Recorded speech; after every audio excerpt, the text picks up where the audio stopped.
भगवान परशुराम के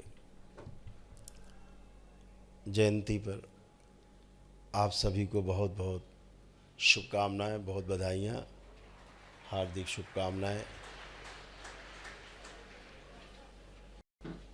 आज जिनको वन मैन आर्मी कहा जाता है, वाकई में वन मैन आर्मी भगवान परशुराम, भगवानों के भगवान भगवान परशुराम की जयंती है। जिनको कभी भी किसी के सहयोग के सहारे की आवश्यकता नहीं पड़ी, आज उनकी जयंती है। इस पावन पर्व पर आप सभी को पुनः से बहुत बहुत शुभकामनाएं।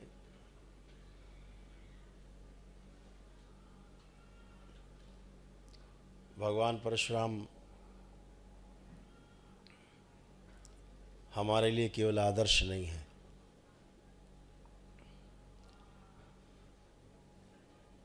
भगवान परशुराम केवल एक विचार नहीं है, और भगवान परशुराम इसलिए नहीं है कि केवल अक्षय तृतीया पर उनकी जयंती मना ली जाए, बाकी 364 दिन भगवान परशुराम को भुला दिया जाए, इसलिए भगवान परशुराम नहीं है। भगवान परशुराम हम सबके कण कण में विराजमान है, इस सृष्टि के कण कण में विराजमान है। वह भगवान परशुराम है, वो भगवानों के भी भगवान हैं। क्यों भगवानों के भगवान हैं? वो नहीं होते तो राम राम नहीं कहलाते और कृष्ण कृष्ण नहीं कहलाते, दोनों भगवान नहीं कहलाते। भगवान श्री कृष्ण को जो सुदर्शन चक्र प्रदान किया, वो प्रदान करने वाले भगवानों के भगवान भगवान परशुराम ही थे, और तभी वो भगवान श्री कृष्ण बन पाए, नहीं तो बीचे में कोई मामला गंभीर हो जाता है। भगवान राम इसलिए भगवान राम बन पाए क्योंकि सीता स्वयंवर में भगवान परशुराम के हाथों कोई कार्यक्रम नहीं हो पाया, नहीं तो भगवान राम नहीं बन पाते। भगवान राम भगवान इसलिए बन पाए क्योंकि भगवान श्री राम के और भगवानों को भगवान परशुराम के जो गुरु थे ना, शस्त्र विद्या के, वो ऋषि विश्वामित्र ही थे। दोनों के गुरु ऋषि विश्वामित्र थे, ये बात शायद कम लोगों को पता हो। तो भगवान श्री राम के गुरु तो शस्त्र विद्या के जो महर्षि विश्वामित्र थे, लेकिन भगवान परशुराम के दो गुरु थे शस्त्र विद्या में। महर्षि विश्वामित्र थे और साथ में भगवान शंकर भी उनके शस्त्र विद्या के गुरु थे। इसीलिए कहा जाता है कि भगवान शंकर के केवल एक ही शिष्य, जिसका नाम है भगवानों के भगवान भगवान परशुराम। दूसरा कोई शिष्य हुआ ही नहीं आज तक शंकर का, सब भक्त हुए। तो इस तरह से जब सीता स्वयंवर हुआ, वहाँ कोई अनर्थ इसलिए नहीं हुआ कि स्वयं महर्षि विश्वामित्र वहाँ पर उपस्थित थे। तो राम के भी गुरु वही और परशुराम के भी गुरु वही, इसलिए वहाँ कोई अनर्थ नहीं हो पाया। असली बात वहाँ पर ये थी।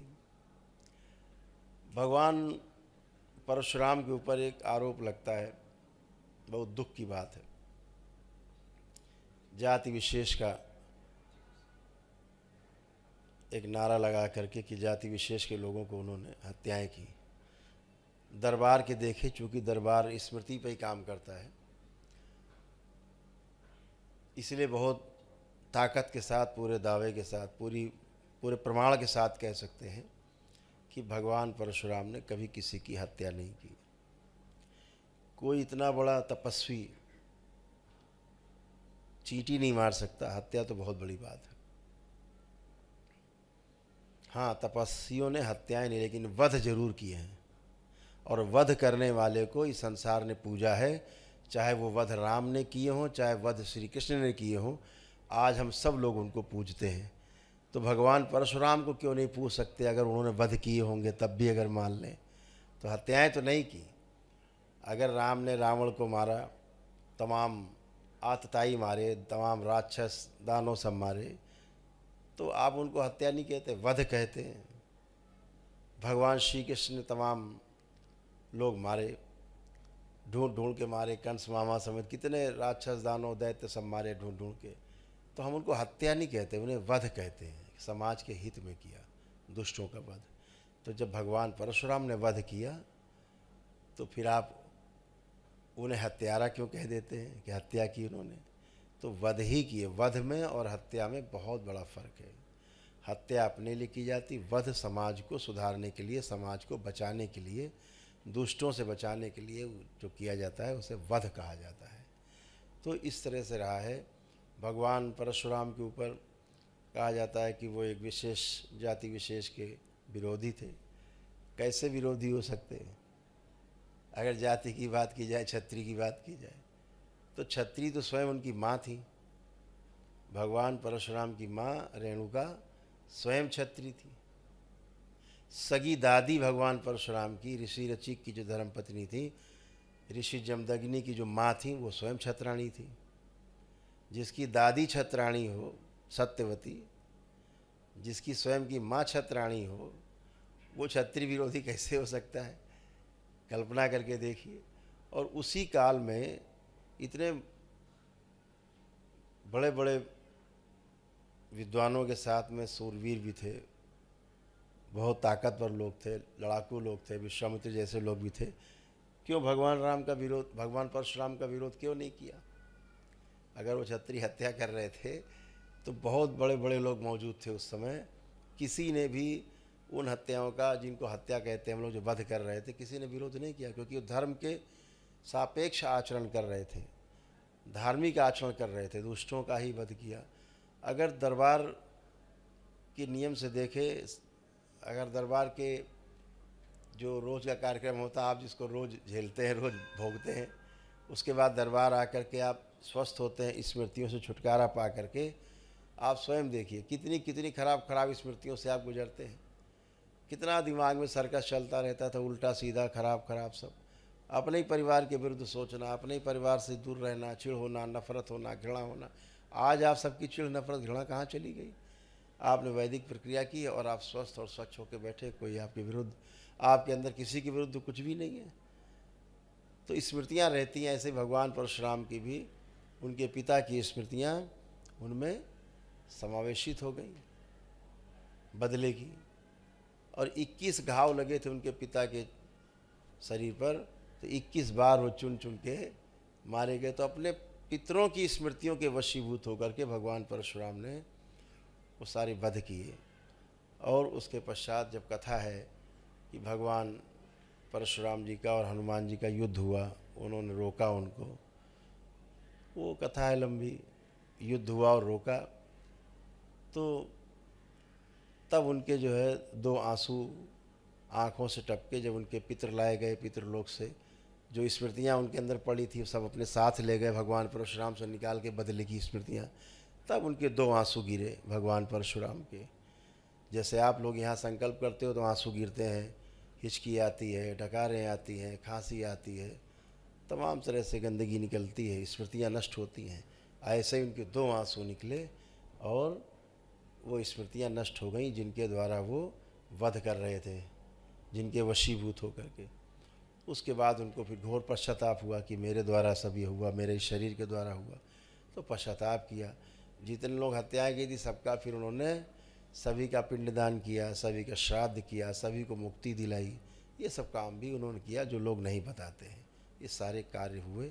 तो ये सब भगवान परशुराम इसलिए कर पाए क्योंकि भगवान परशुराम ने वो हत्याएँ नहीं की, दरबार के देखे, दरबार के अनुसार स्मृतियों के वशीभूत होकर के ही तमाम ये सब कार्य हुए।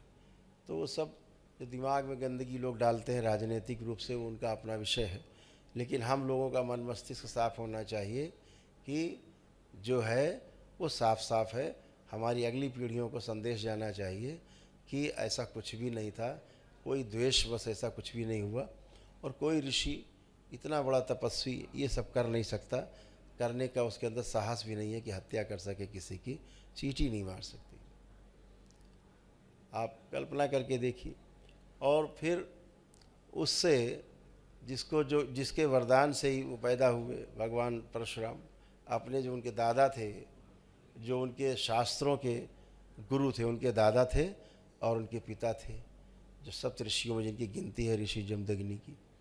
तो ऋषि जमदग्नि जो है और उनके परशुराम जी के दादा सगे ऋषि ऋचिक, यही लोग इनके शास्त्रों के जो गुरु थे, शास्त्र इन्होंने इनसे सीखा। और शस्त्र चलाना सीखा जो महर्षि विश्वामित्र थे उनसे, और भगवान शंकर से तमाम अस्त्र शस्त्र पाए और उन्हें चलाया।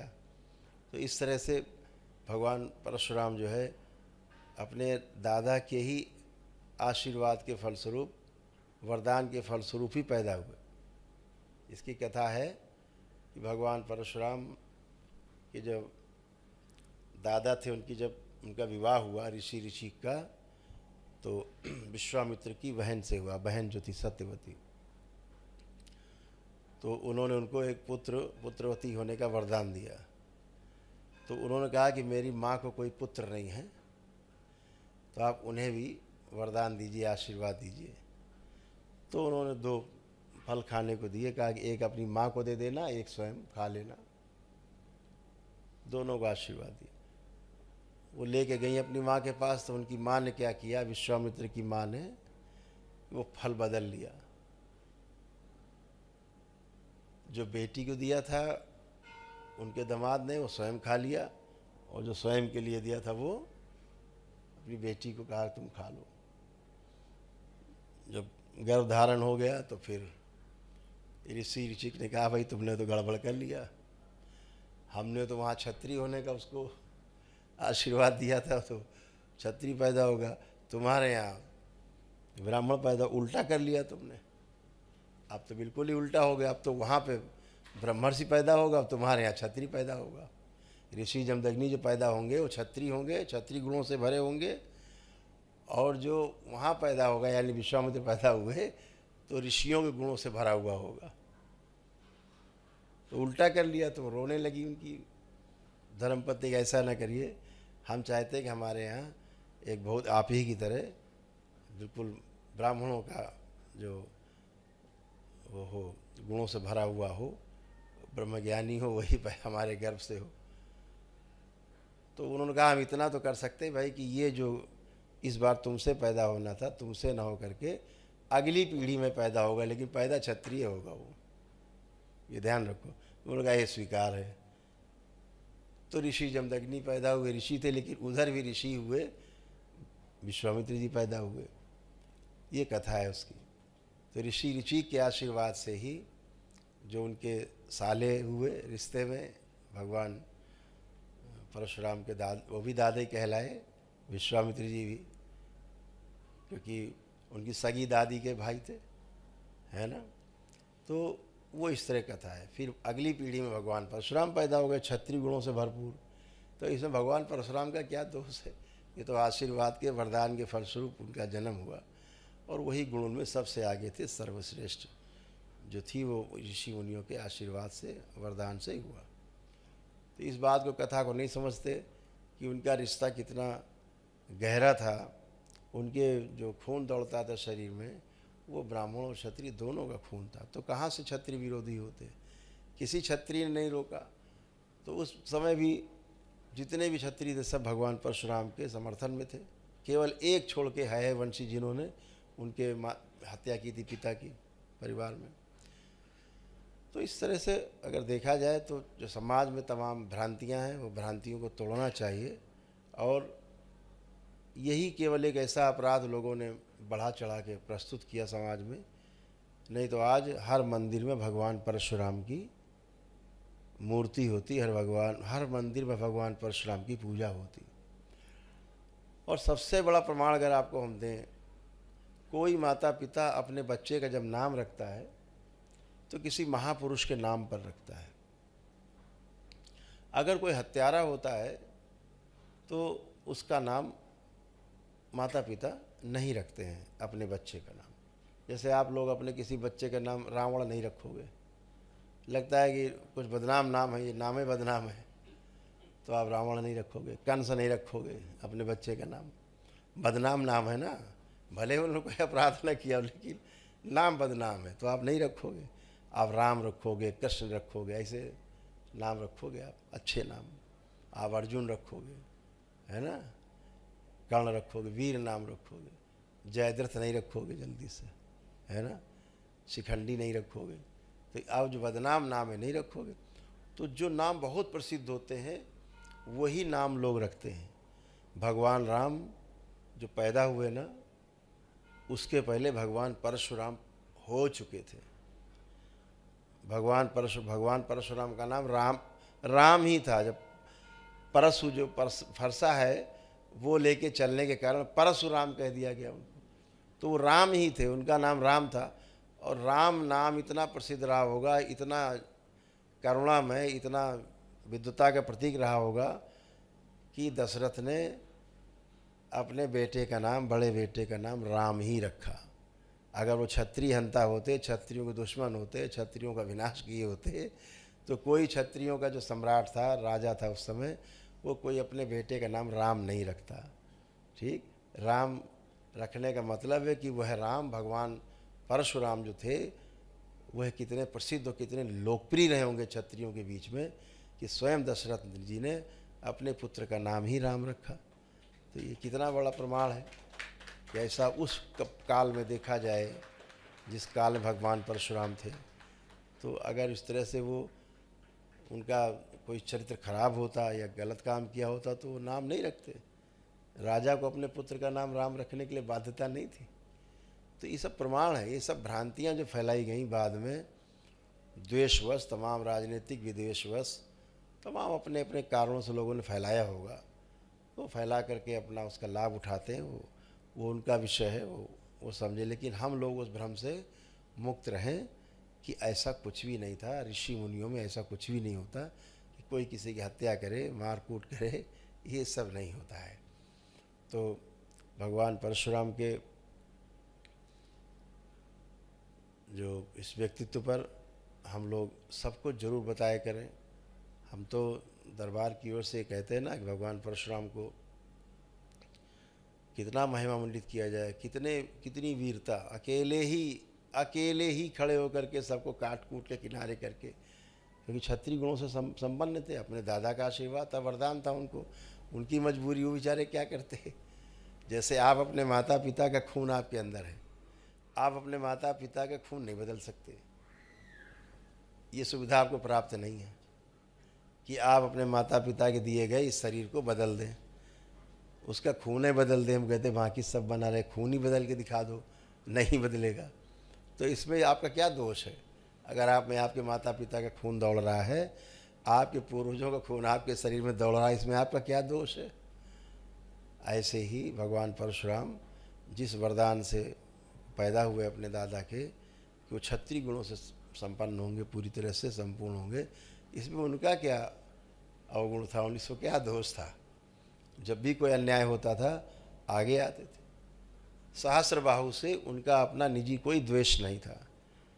जिन सहस्रबाहु उनके लड़कों ने उनके पिता की हत्या की थी, उनसे कोई भी उनका द्वेष नहीं था निजी। रावण को जब सहस्रबाहु ने बंदी बना लिया और 6 महीने तक बंदी बना के रखा, छोड़ा नहीं, तो भगवान शंकर ने भगवान परशुराम को बुलाया और कहा कि भाई तुमने हमारी दक्षिणा तो दी नहीं, शिष्य तो हो गए, दक्षिणा तो दी नहीं तुमने।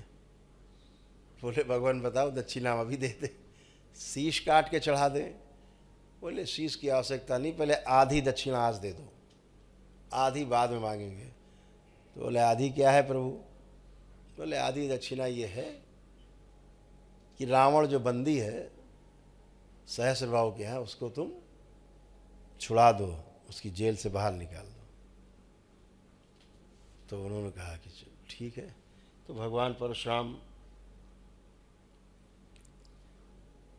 ने आक्रमण कर दिया, अकेले ही जाके रावण को उनके बंदी गृह से छुड़ा लाए। और भगवान शंकर के सामने उपस्थित कर दिया कि लो इसको हम छुड़ा लाए। कितने पराक्रमी रहे होंगे भगवान परशुराम, छुड़ा लाए। यही एक द्वेष, यही एक झगड़ा सहस्रबाहु से उनके झगड़े का कारण बना।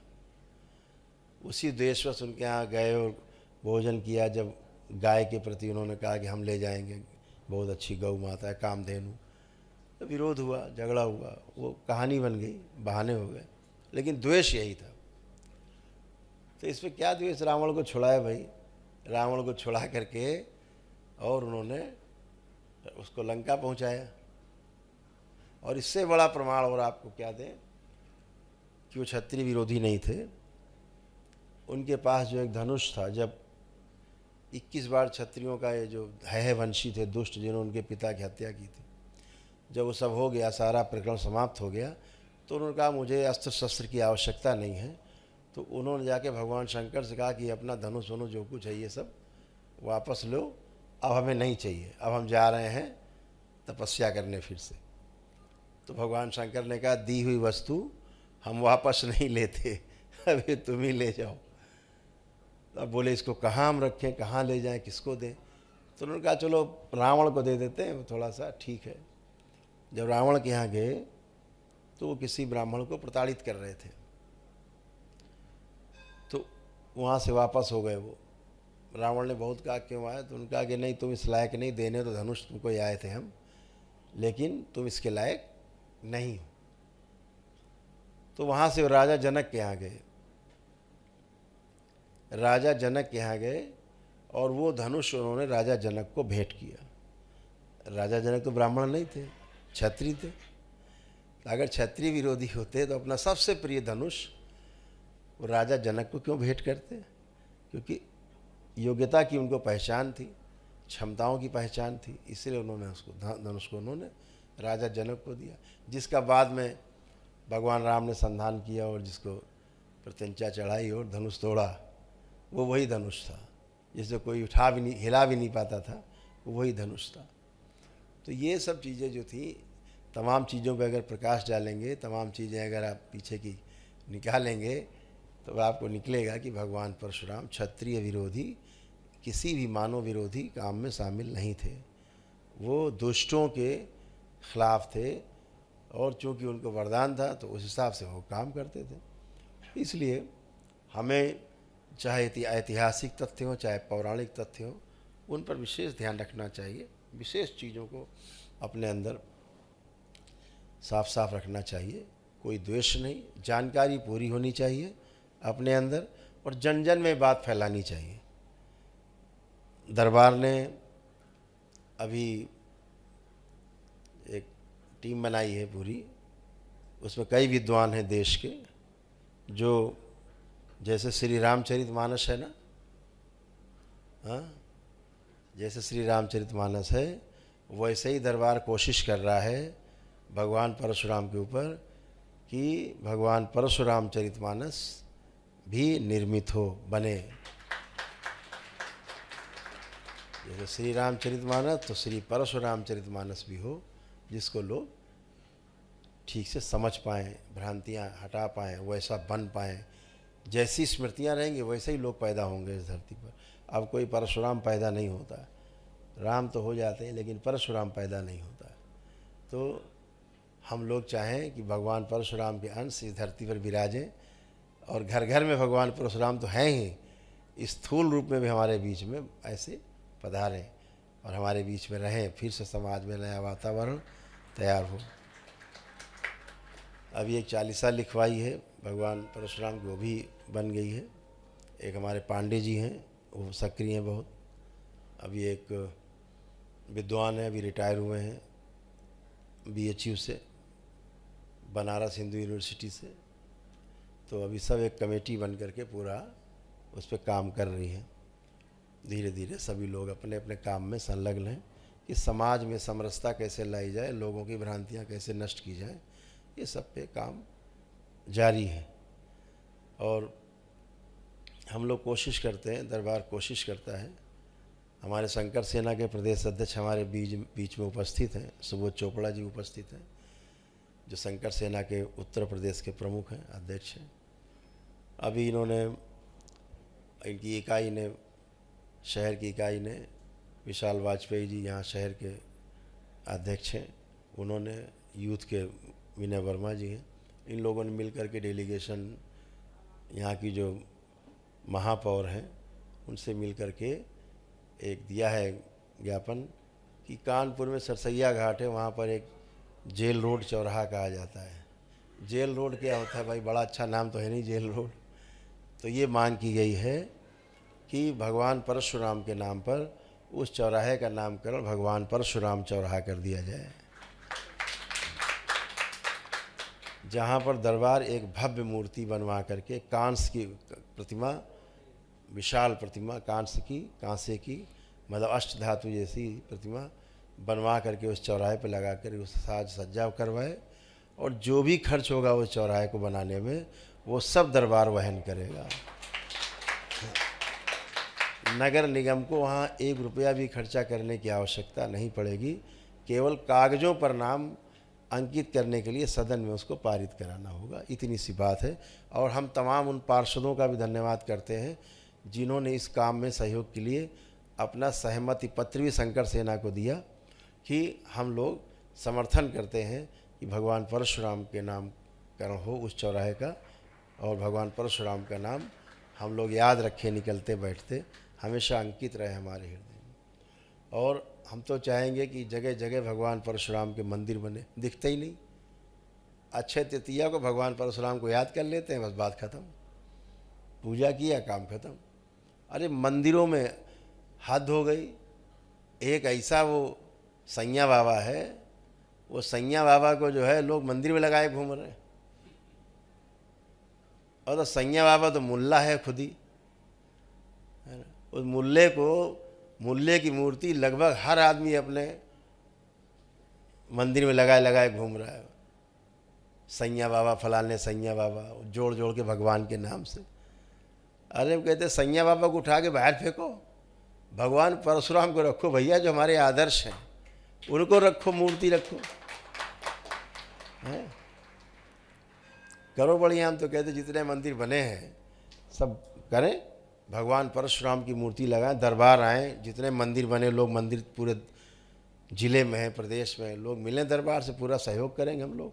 भगवान परशुराम की प्रतिमा बनवा के बढ़िया भेंट करेंगे, अष्ट धातु की मूर्ति लगवाएंगे, दरबार के लोग लगवाएंगे, हर तरह से उनकी प्राण प्रतिष्ठा कराएंगे। तो सामने दृष्टि के पड़े तो आदर्श हैं हमारे भगवान परशुराम, तो उनकी लगनी चाहिए मूर्ति। उनकी जगह सैया बाबा बैठे हर जगह, टांग पे टांग चढ़ाए सैया बाबा बैठे। अब बताओ सैया बाबा कहाँ से आ गए? सैया बाबा समझ रहे हो ना आप लोग? समझते हो आप लोग? एक जिला है ना वगैरह शिरडी, तो सैया बाबा, तो सैया बाबा को जो है हटा करके भगवान परशुराम की वहाँ पर स्थापना होनी चाहिए। हर उस स्थापना में दरबार साथ, जो भी खर्चा पानी होगा सब दरबार उठाएगा। करिए, लगाइए मूर्ति, दरबार प्रतिमाएं देगा, खूब लगाइए जम के, पूरे जिले, देश प्रदेश सब जगह लगाइए, बड़ी बड़ी प्रतिमाएं लगाइए। दरबार खुद बनवा रहा है, घोषणा की दरबार ने, भगवान परशुराम का विशाल मंदिर बनेगा, विशाल प्रतिमा बनेगी। तो ये सब धीरे धीरे धीरे नई पीढ़ी को समझ में आना चाहिए। समाज से द्वेष और जो जहर है उसको नष्ट होना चाहिए। तो हम भगवान परशुराम के वंशज हैं, हम भगवान परशुराम के जो उनके कार्य रहे हैं अपने जीवन काल में, बिल्कुल अपनाएंगे। हम सौभाग्य अपना समझते हैं कि हम भगवान परशुराम के वंशज हैं, हम भगवान परशुराम की संतानें हैं, हम उनके वंशज हैं। हम उनके कामों को आगे बढ़ाएंगे और हर तरह से लोगों की सेवा करेंगे। जैसे कि उन्होंने तप तपस्या की, ऐसे ही करके सबको आगे बढ़ाएंगे और सब आगे बढ़ेंगे। हम सभी संकल्प लें कि भगवान परशुराम के कार्यों को और उनके बनाए हुए मूल्यों को अपने में और अपने परिवार में सबको बताएंगे, फैलाएंगे। उनकी कथा, जो कहानी गलत है उसको सही कथा बताएंगे कि जो बात सही है कि भगवान परशुराम ने अपने जीवन काल में कोई भी हत्या नहीं की। जो किया उनके शरीर के द्वारा, उनकी स्मृतियों के द्वारा वध हुआ, जो बहुत ही जायज़ था। और उस समय के जो क्षत्रिय थे परशुराम, भगवान परशुराम समर्थक क्षत्रिय थे, जितने भी थे सब भगवान परशुराम के क्षत्रिय समर्थक थे। किसी भी क्षत्रिय राजा ने, किसी ने भी भगवान परशुराम का विरोध नहीं किया। अगर वो क्षत्रिय विरोधी होते तो बहुत लोग थे, उनसे बड़े बड़े लोग भी थे। भगवान स्वयं ऋषि विश्वामित्र थे जो उनके गुरु थे, किसी ने विरोध नहीं किया क्योंकि उन्होंने कोई गलत काम नहीं किया।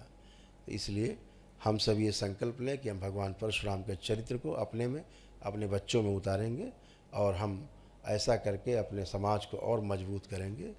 इन्हीं शब्दों के साथ हरिहर खुशी। पुणे से आप सबको बहुत बहुत बधाइयाँ, बहुत शुभकामनाएं भगवान परशुराम जी की जयंती पर।